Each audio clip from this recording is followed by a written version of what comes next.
On the world today, at least 50 people killed, dozens more injured in a suicide bomb attack in Mustang, Pakistan. US President Joe Biden warns extremist MAGA movement is a threat to democracy. More details when we join us. And North Korea's leader calls for an increase in nuclear weapons production. Hello and welcome to the program. I'm Jokia Rogers. We begin in Pakistan, where at least 50 people have been killed and more than 50 others injured in an explosion in Mustang. According to security operatives, the blast happened near a mosque in the southwestern province of Balochistan as people gathered to celebrate the birth of Prophet Muhammad. The police suspect it was a suicide attack targeted at the religious gathering in Mustang city.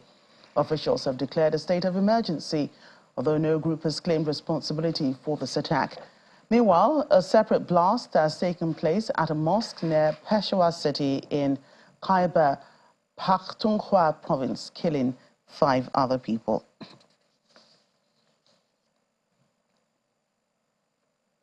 In Somalia, 5 people have been killed and 13 others wounded after a car bombing in central Somalia.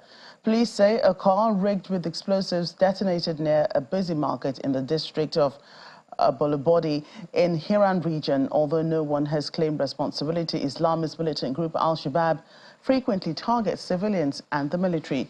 Recently, Somali President Hassan Sheikh Mohammed launched the second phase of a major offensive against Al-Shabaab.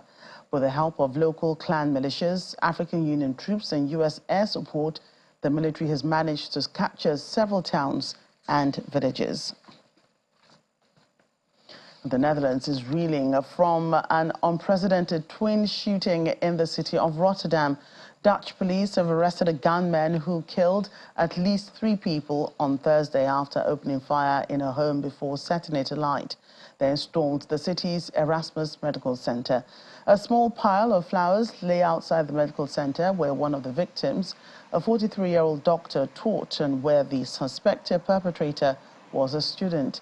The other 2 victims are said to be the attacker's neighbors, a 39-year-old woman and her 14-year-old daughter. The 32-year-old gunman is due to appear before a judge on October 3rd, even as police are investigating a motive for the shooting.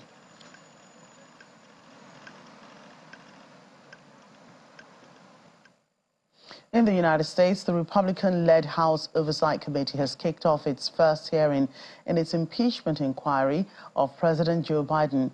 However, Republicans failed to provide any new information related to foreign business ventures by the president's troubled son, Hunter Biden, nor did they provide evidence that the Democratic president had personally benefited. Democrats on the panel have refuted the claims, with Representative Jamie Raskin saying there is no evidence of wrongdoing. 2 of the top 4 GOP witnesses on Thursday even admitted that while the panel had enough evidence to open an impeachment inquiry, they did not have enough evidence to justify impeachment charges against the president. Whether it was lunches, phone calls, White House meetings, or official foreign trips, Hunter Biden cashed in by arranging access to Joe Biden, the family brand. The Biden family and their associates received millions in payments from foreign sources, including from Russia, China, Ukraine, Romania. In one email, Hunter Biden even bragged that he cut a deal for $10 million from just one company for, quote, introductions alone. And yet the DOJ wanted to keep the spotlight as far from Joe Biden as possible. The committee has received 12,000 pages of bank records. Here they are, right in front of us, printed double-sided. And not a single page shows a dime going to President Joe Biden. We've received 2,000 pages of SARS reports the chairman subpoenaed. We've held hearings and conducted interviews with everybody from Hunter Biden's business partners to a federal agent assigned to that investigation, and still we found no evidence of wrongdoing by President Biden. If the Republicans had a smoking gun or even a dripping water pistol, they would be presenting it today but they've got nothing on Joe Biden. Staying in the United States, as it faces a potential government shutdown, the State Department says it has been conducting contingency planning in case of it happens. During the briefing, spokesperson Matthew Miller said planning will continue in the coming days to decide what jobs are essential to national security and cannot be suspended in a shutdown and what jobs would have to be suspended. House of Representatives Republicans, led by a small faction of hardline conservatives, have rejected spending levels for the fiscal year 2024, setting a deal that Speaker Kevin McCarthy negotiated with President Joe Biden in May. Republicans control the House by 221 to 212 margin.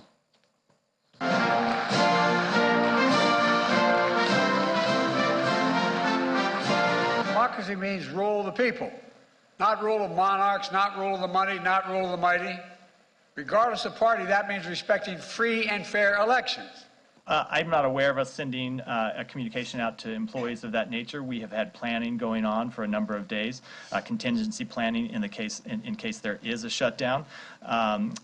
We continue to work through that planning in the coming days to make decisions about what functions are essential to national security that cannot be suspended even in the case of a shutdown, and what functions unfortunately do have to be suspended while a shutdown continues.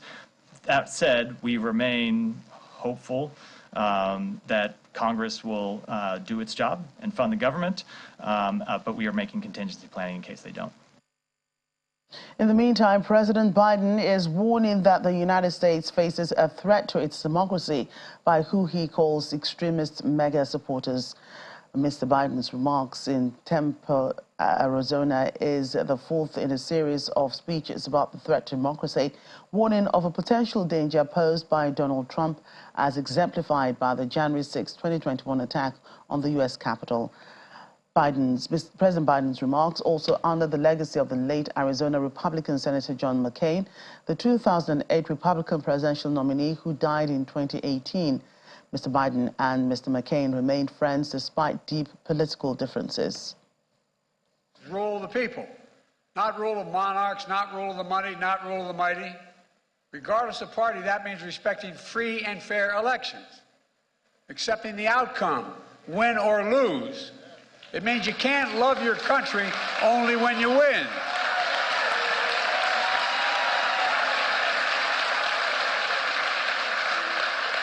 Democracy means rejecting and repudiating political violence. Regardless of party, such violence is never, never, never acceptable in America. It's undemocratic, and it must never be normalized to advance political power. I've spoken about the danger of election denialism, political violence, and the battle for the soul of America. Today in America, to honor an institution devoted to the defense of democracy, named in honor of a true patriot, I'm here to speak about another threat to our democracy that we all too often ignore. The threat to our political institutions, to our Constitution itself, and the very character of our nation. Democracy is maintained by adhering to the Constitution and the march toward perfecting our union by protecting and expanding rights with each successive generation, including that little guy. He's going to talk about it. And it's okay. In my house, kids prevail, okay? In other news, Dianne Feinstein, the California senator who served for more than 3 decades and was a trailblazer for women in U.S. politics, has died at the age of 90. She was the oldest member of the U.S. Senate and voted as recently as Thursday. For months, the California Democrat had faced questions about alleged memory and cognitive issues. In April, she was admitted to hospital after a minor fall at her home, the latest in a series of health concerns. Born in 1933, she grew up in San Francisco and graduated from Stanford University before being elected to the San Francisco County Board of Supervisors in 1969. That election was the start of a long career in public service that saw her become San Francisco's first female mayor in 1978 and eventually led her to become a senator in 1992.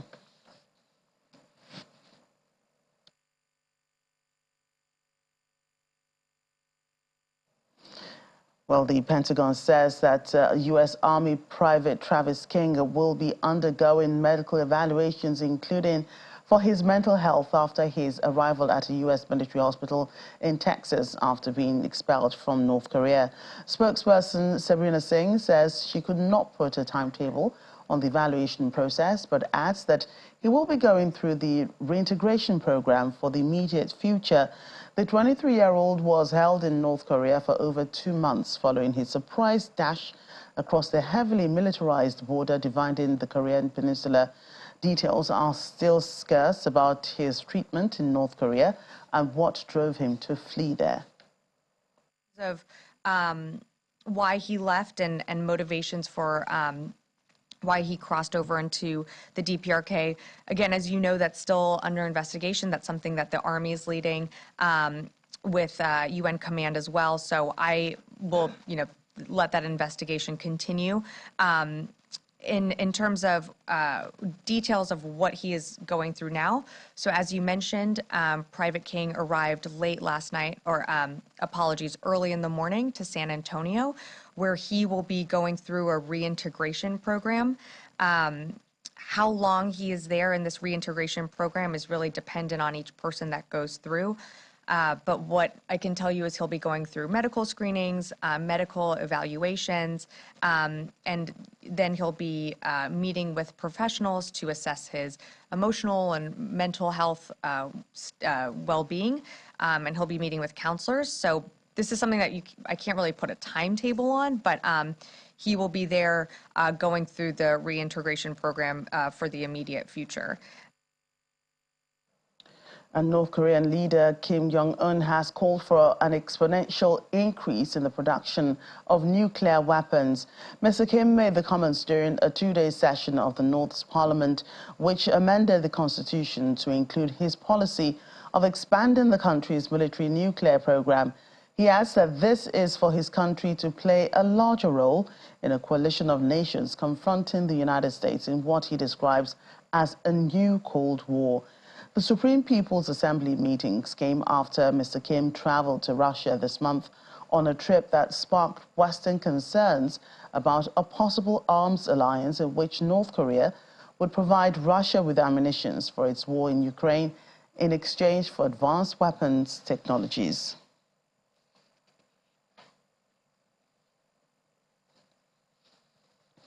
Joining us now is our Channel TV correspondent in Washington, Maria Bird.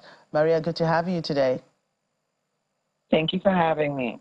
Right, so tomorrow is the deadline for U.S. lawmakers on the funding, else the government might see a shutdown. How are people reacting to this?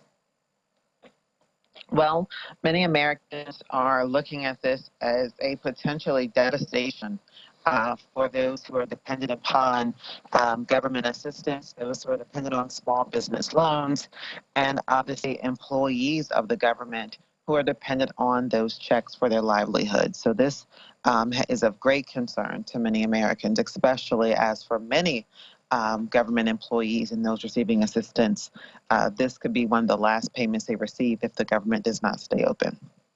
Right, if there is indeed a shutdown, and it wouldn't be the first time that this would be happening in the country, how is the country expected to cope? Well, typically, if there is a shutdown, they last about a week. The only challenge that we're facing now is the fact that we are in a position where the politics within the Senate and Congress are so tight that we could see something that goes longer than a week. And if we begin to look at 30 days, you're looking at major devastation, which we don't typically see. And we have not seen in the last 20 government shutdowns that have happened.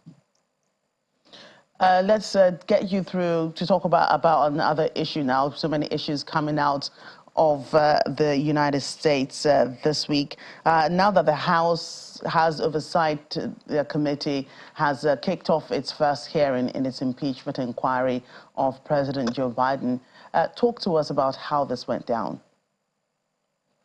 Well, the impeachment inquiry that we have seen obviously is coming from the Republicans. The challenge, though, is that they're not able to clearly, and I think that's what's going to be a challenge for those who are putting this forward, is a clear indication that the president has broken the law. Much of what they're referring to is really his son. And so I think that's where you're going to see a lot of focal points in this next phase of the impeachment inquiry. And how possible is an impeachment against President Joe Biden at this time? Well, we know we've seen impeachments happen before, and sometimes they are just that, an impeachment that doesn't really do anything because it is not enacted upon by the full Senate. And so the question is whether or not he could potentially see some impeachment from the House, but not from the full Congress. And more politics in the U.S. Talk to us about the woman who many have said that, has paved the way for many women in U.S. politics, who has now died at the age of 90. That's Dianne Feinstein, who died, a couple of days ago. Talk to us about her and her life.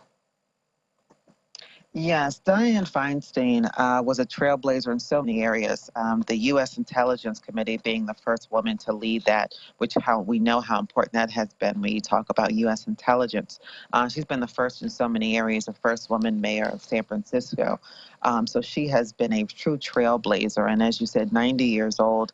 And she, too, had recently voted on the bill related to passing the budget. So she obviously was working all the way until the end. Now, we did expect that she was going to be handing over the office and that the next elections would be someone else because she was becoming rather ill and frail. But she has truly been, and just a few moments ago, Nancy Pelosi, the former Speaker of the House, did have a moment of silence within Congress to recognize and to commemorate, and her desk is now draped in black with white roses, which is just a sign of grieving. And many of the flags across Washington are at half-mast to recognize the life that was lost, and one that has obviously set such a major mark in American history. Right. Thank you so much, Maria, for all those updates and all those stories coming out of the United States. Have a great day. Welcome back. The exodus from Nagorno-Karabakh continues as more than half of the 120,000 ethnic Armenians have arrived in Armenia after Azerbaijan's lightning victory in a military operation against the breakaway region. According to Armenia's government, as of Friday morning, the exact number stood at 88,780 people. The president of Armenia's self-declared Nagorno-Karabakh Republic, Samvel Sharavmanyan, has signed a decree to dissolve all state institutions from January 1st, 2024. Karabakh Armenian authorities say that the self-declared republic will cease to exist from that day.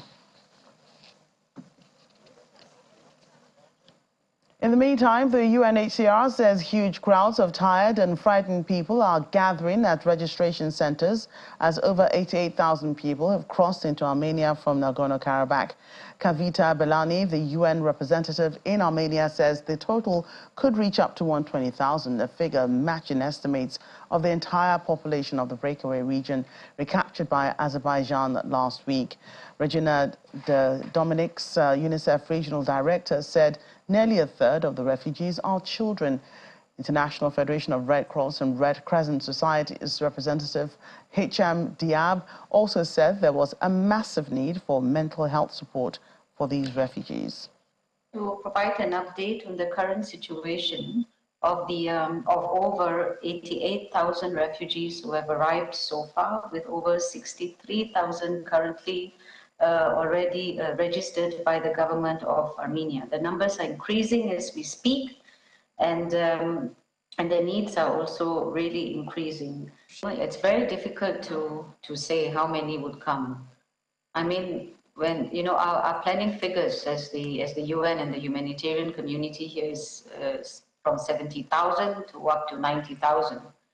If more arrives, we are ready to serve. I mean, obviously, right now we are dealing with over 80,000, so definitely that figure needs to be adjusted as well. But we are ready to cope for up to 120,000.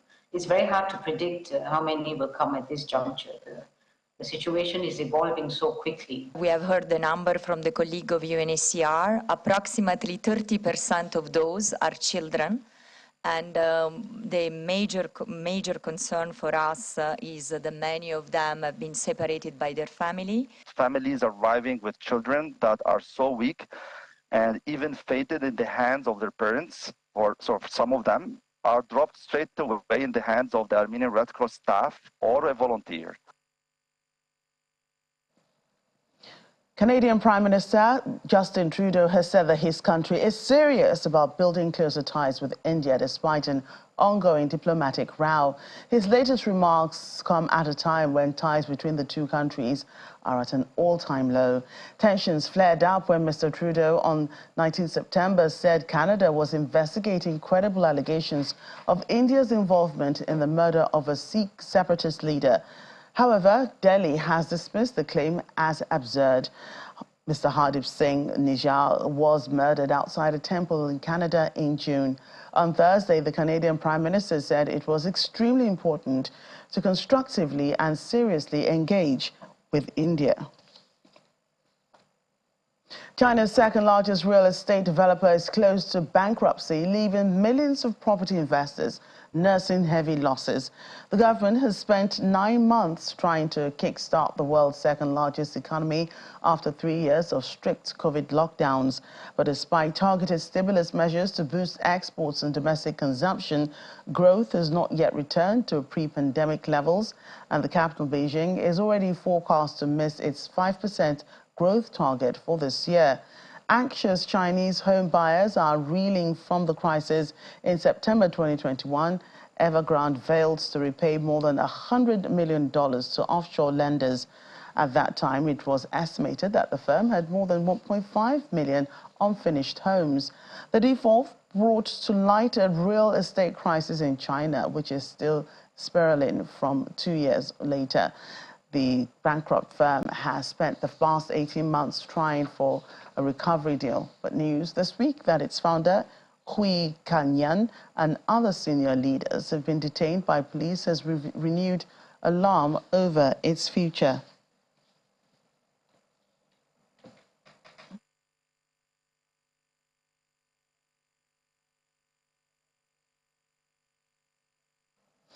Also in Germany, the government has announced an ambitious plan to tackle the country's ongoing housing crisis this week, agreeing on a package of measures to support a struggling industry.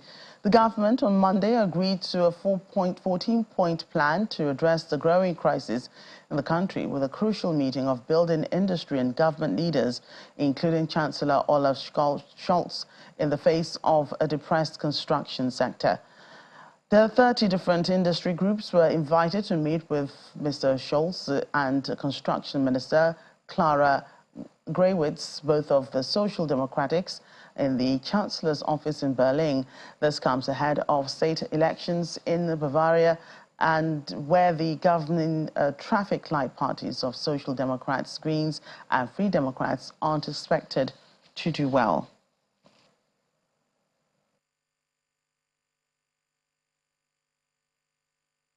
DW correspondent Chiponda Chimbelu has been following the story and joins us from Berlin with more. Chiponda, let's begin with the 14-point plan agreed on Monday. Talk to us more about this. Well, this is an ambitious plan because it is about building homes cheaper and faster. Now, the German government released a 14-point plan with several measures that aim to fight the housing crisis.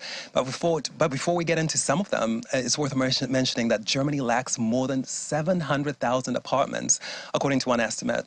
And this shortage has meant that rents have been soaring in recent years. And here in Berlin, they have risen as much as 50% in the last 5 years, according to one estimate. The demand outstrips supply so much that there are often several dozens of people competing just for one apartment. Meanwhile, the construction industry has been struggling, and that's partly due to high interest rates and a government plan for more stringent energy standards. So the government plans to scrap the plan for energy standards, the one that they were planning, and offer more tax benefits for families who want to build homes. And the government will also set aside 480 million euros to support projects that turn commercial rental space into apartments. And how has the plan been received by Germans? Well, the private sector, as one can imagine, has welcomed the government's plan. The Real Estate Association says that it shows that there's a new realism about climate protection. And the construction industry, too, responded quite positively, calling it comprehensive rather. But it also called for more to be done to help the industry cope with high interest rates. Last month, 1 in 5 property companies said they were canceling building projects, and just over 10% said that they were facing financial difficulties due to building costs. Now, that's according to a survey that was released last month as well. But as could be expected, given the fact that energy standards for buildings have been watered down by the government, environmental groups have criticized its new plan. And finally, what effect, if any, will this have on Germany's climate goals? Well, it definitely will, because of course the construction industry and the property sector are a challenge for climate protection. And it's not just about the emissions that are created from the use of concrete, but also for energy. Heating buildings here in the winter, for instance, results in emissions because of course fossil fuels are used for that. Now, there are also mandatory energy efficiency standards that are being discussed at the EU level. So Germany is going to oppose those. So this will also affect what the EU is planning. And of course, that is largely because the construction industry in Germany has said that they are too expensive. But for environmental organizations, it's not just about emissions. They also say that poor people will be hit the hardest if they will have to pay higher heating bills because their homes are not energy efficient. Right. Thank you for your time and for the update from Germany. Oh, welcome. Even as embattled property developer Evergrande faces an unprecedented liquidity crisis, analysts say China's current real estate woes are unlikely to result in a widespread global financial crisis like the one seen in 2008. Associate Professor and Dean's Chair of Urban Planning at the National University of Singapore's Business School says the current issue does not really have the potential to spread as widely and uncontrollably as the global financial crisis. Evergrande is the world's most indebted developer with more than $300 billion in total liabilities. After defaulting on its dollar bond in late 2021, Evergrande has been in the process of seeking creditors' approval for its proposals to restructure offshore debt worth $31.7 billion, which includes bonds, collateral, and repurchase obligations. Again, the current issue, as I mentioned, is primarily related with the trust products in China and their associated investors. And these are the mostly domestic institutional investors, not the global investors. So it does not really have the potential to spread as widely and uncontrollably as the global financial crisis. State-owned enterprises hold significant positions in terms of the market capitalization and sales in the real estate market in China. So if necessary, these state-owned enterprises can acquire the struggling real estate developers. For example, Evergrande, they can acquire these private real estate developers and facilitate the restructuring, and they can reduce the likelihood of widespread crisis. Welcome back. EU Home Affairs Commissioner says that the European Union is set to agree on how to handle irregular immigration soon after the ministers' talks yielded no final deal on Thursday. With Berlin and Rome worried over rising arrivals ahead of key elections, the ministers are searching for an agreement on a long-stalled system for the sharing out across the EU of asylum seekers who reach Europe outside of official border crossings. She put the irregular arrivals this year at 250,000 people, mostly those who fled wars and poverty in the Middle East, Africa and South Asia, and reached the EU across the Mediterranean. I remember when I started the discussion in this council almost 4 years ago, the situation was much more divided and much more aggressive, I must say. Now there is really an understanding for each member state that my destiny, my challenges depends on how other member states are dealing with their challenges and overall how we deal with this together. And I think that was the reason why the proposal from the Spanish presidency gained on the crisis proposal Council gain a huge support, because you have found the right balance that the member states will support, and I am sure that in a few days we will also have the formal decision on the general approach on the crisis proposal, and that is very much welcome.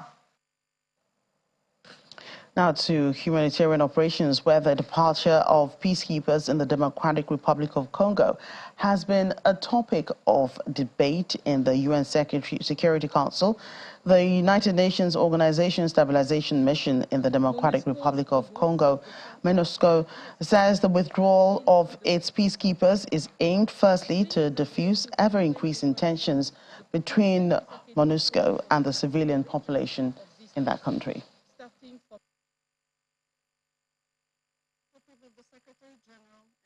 MONUSCO's progressive departure from the DRC has been underway for some time. During his address to the UN General Assembly, the President Tshisekedi called for the acceleration of this process, starting from December 23. With this request in mind, I call on the Council to express itself clearly on the recommendation set out in the 2nd August report of the Secretary General on the future of MONUSCO. On 15 September, the Congolese authorities endorsed the revised transition plan for MONUSCO. This is an important step towards accelerating the departure of the mission, while ensuring that the process is conducted in a gradual and responsible manner. We will now work jointly with the Congolese authorities towards the implementation of this plan, while continuing to deliver on the mandate provided by this Council. Regrettably, the mission continues to be targeted by mis- and disinformation, as well as threats and attacks. I deplore the killing of civilians by national security forces on 30th of August in Goma. I am hopeful that the trials currently underway will provide justice to the bereaved families of the victims, including one police officer, and shed light on the circumstances surrounding this tragic event. And the Office for the Coordination of Humanitarian Affairs is deeply concerned by escalating tensions and clashes in parts of northern and eastern Mali, including Timbuktu, Gao, and Menaka. Although as many as 9 million people need humanitarian assistance across Mali from October 1 onwards, the Humanitarian Affairs Mission will start withdrawal from Mali in line with Security Council resolutions. Spokesperson for the Secretary General, United Nations, Stefan Dujarric, addressed a press conference in New York with the statistics. The Office of the Coordination of Humanitarian Affairs said today it's deeply concerned by escalating tensions and clashes in parts of northern and eastern Mali, including Timbuktu, Gao, and Menaka. Humanitarian agencies continue to provide assistance, reaching 1.2 million people across the country so far this year. However, this is only a fraction of the 9 million people who need humanitarian assistance across the whole of Mali. They also urgently need additional resources to ensure critical enabling services are in place for humanitarian action, including logistics and mine action activities. The $752 million humanitarian response plan for Mali is only 22% funded, with critical sectors facing even bigger funding gaps. For instance, food security is 18% funded, health 17%, water and sanitation only 14% funded. We need more cash. And South Sudan is bracing up for its first ever elections, which is expected to take place in December next year. The United Nations mission in the country supported a political parties forum focused on the need to pick up the pace in the long-delayed democratic transition in the country. The forum was held in South Sudan's capital, Juba.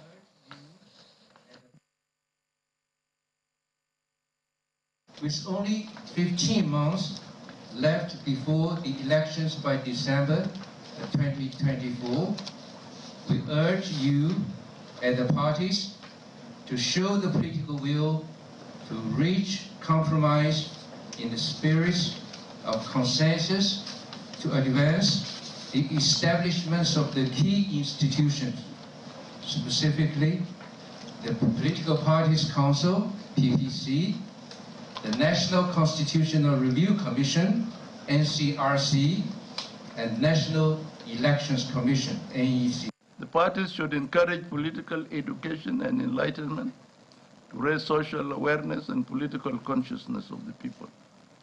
It is the existence of political consciousness and politically conscious man that enables democratic governance. If the people are not really conscious politically, you cannot talk of democratic governance, or you cannot talk of democracy. More than 1 year since the roadmap was unveiled, it has been evident that the implementation has not moved at a pace which can be said to commensurate with its justification. Sadly, if this state of affairs continues, questions will honestly be raised on if the roadmap will deliver its endgame, which is a peaceful and democratic end to the transition period of the R-axis. An election cannot take place if you don't agree on those mechanics. The international community and the sense of urgency they have about the elections does not help. The urgency falls on the South Sudanese people, and in particular the political parties, which is why we're going to appeal to you to work and help us in shaping and in understanding the nature of the elections you want to hold, so that we can also mobilize support for it. Ukrainian President Volodymyr Zelensky and Russian dissident Alexei Navalny are among favorites for this year's Nobel Peace Prize, but experts say campaigners for women and indigenous people or the environment could well steal the stage. Given past form, the Norwegian Nobel Committee is also capable of a complete surprise on October, when they announce the winner on October the 6th. Henrik Odal, director of the Peace Research Institute in Oslo, says in a year marking the 75th anniversary of the Universal Declaration of Human Rights, the committee may decide to shine a light on the contribution of activists to peace. I think the domains, the themes that the committee will likely consider this year could be human rights issues more broadly. There is this year there is the 75th anniversary of the human rights instruments and conventions, and so this might be an opportunity to point to the importance of human rights as a foundation for peaceful and stable societies. I walk in the streets of Kabul. A Talib comes and looks at me, but that Talib does not see me. I don't exist in front of him, not me. All of us, the women of that country, we don't exist. I think it's difficult to identify a peacemaker this year. There is not that much peace around. And I think that makes it difficult to read what the committee is likely to do. In the past couple of years, the prize has gone to human rights issues and media openness and media freedom. There's a possibility that they might go for a humanitarian actor, perhaps one who's particularly active in relation to the Ukraine war. But an alternative, and I think which would be a better one, would be to focus on climate change and the environmental crisis that we face, and especially on groups and individuals who have focused on the justice and peace issues that arise when one is thinking about climate change. Days after Hollywood writers returned to work, Hollywood studios and negotiators for actors on strike will hold talks on October the 2nd, the first of such meetings in months. The Actors Union, Hollywood's largest with 160,000 members, walked off the job in July after asking for higher pay and for curbs on the use of artificial intelligence in entertainment, demands similar to Hollywood writers. The Writers' Union struck a tentative deal with the Alliance of Motion Picture and Television Producers, which represents Walt Disney, Netflix and other studios, on Sunday after 5 months of failed negotiations.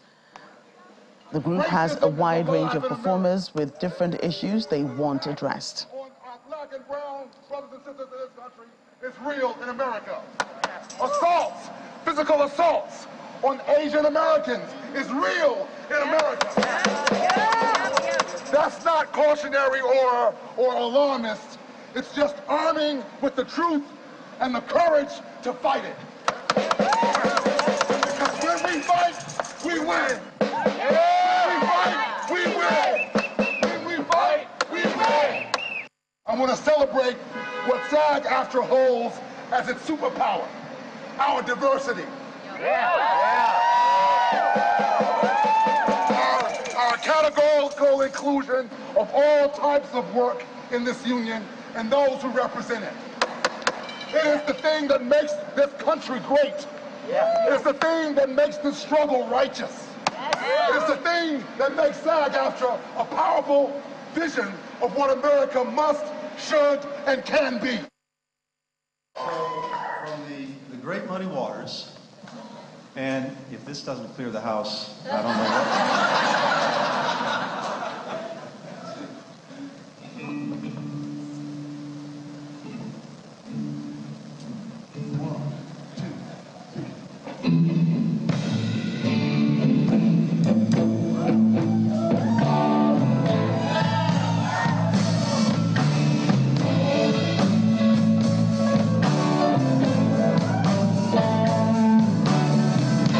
Woman told my mother before I was born, gonna be a man-child coming, gonna be son of a gun. Well, it's not what you see every day, but when it happens, it's quite interesting to watch. And I'm talking about U.S. Secretary of State Antony Blinken singing and playing the guitar alongside one of the other guests at a State Department event. Mr. Blinken picked up a guitar to perform a clean rendition of a blues classic at a launch event for the music diplomacy program at the State Department in Washington, D.C. Mr. Blinken taking a guitar, joking, "If this doesn't clear the house, I don't know what will," before singing and playing a guitar to Hoochie Coochie Man by blues legend Muddy Waters. The Global Music Diplomacy Initiative comes after the Promotion of Peace, Education and Cultural Exchange through Music Diplomacy Act of 2022, aiming to strengthen music diplomacy. He's known for his love of the guitar and has 3 professionally produced songs on music streaming platform Spotify, posted by A. Blinken, Lip Service, Patience, and Without Ya. Everybody knows I'm here.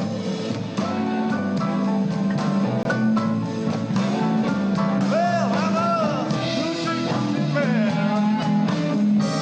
Everybody knows I'm here.